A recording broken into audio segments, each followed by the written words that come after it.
Training GPT-4 cost OpenAI billions of dollars. Billions. Microsoft invested $13 billion just to get access. In December 2024, a Chinese startup called DeepSeek released a model that matches GPT-4 on reasoning tasks. Training cost, $5.6 million. Not billions, millions. How did they do it? And why does this change everything about the 2027 timeline? DeepSeek didn't try to match OpenAI's approach. They routed around it. They used a mixture of experts' architecture.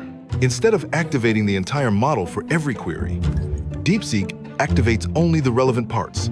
Think of it like a brain. You don't use your entire brain to tie your shoes. You activate the motor cortex, muscle memory, spatial reasoning, just the parts you need. GPT-4 is like turning on every light in the house to read a book. DeepSeek is like turning on one lamp. DeepSeek's model has 671 billion parameters, but only 37 billion are active at any given time. The rest stay dormant until needed. This is called sparse activation, and it's the reason they could train a frontier model for 1/1000th the cost.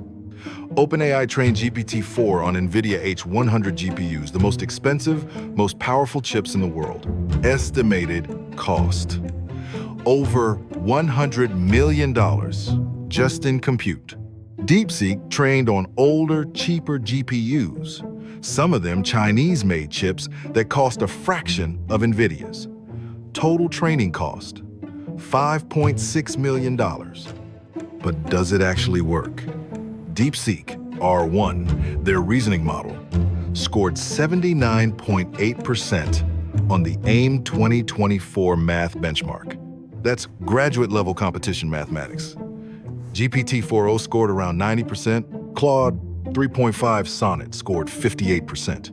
DeepSeek isn't beating the best models, but it's competitive, and it costs 30 times less to use.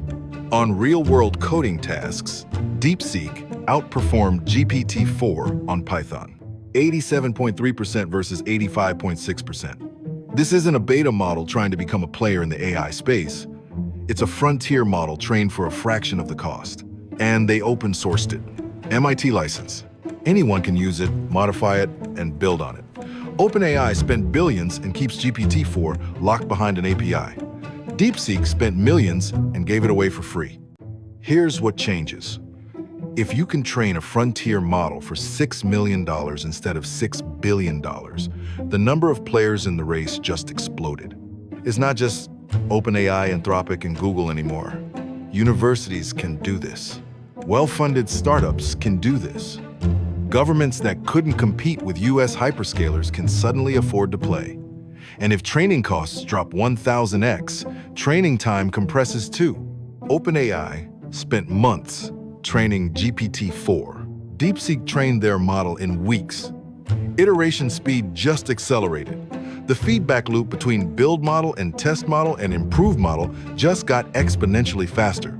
This also breaks the US chip strategy. The entire containment approach depends on China not being able to access cutting-edge chips. NVIDIA H100 is banned. Advanced lithography machines from ASML are blocked. The assumption. Without the best chips, China can't build frontier AI. DeepSeek just proved that assumption wrong. They built a competitive model on inferior hardware by being smarter about architecture. If you don't need the best chips to build the best models, export restrictions lose their teeth. And here's the unsettling part.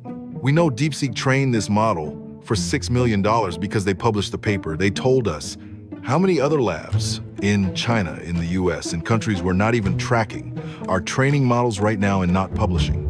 If the barrier to entry just dropped from billions to millions, we have no idea how many frontier models exist that we can't see. The AI 2027 timeline assumes we know who's building what. OpenAI announces GPT-5, Anthropic announces Claude 4. We track the race by watching who publishes. But if training a frontier model costs $6 million, anyone with a decent budget and a cluster of GPUs can do it quietly. We're not just racing to AGI, we're racing blind. And we won't know who won until someone crosses the finish line. This is Thought Experiment, where we question not just what happened, but what happens next.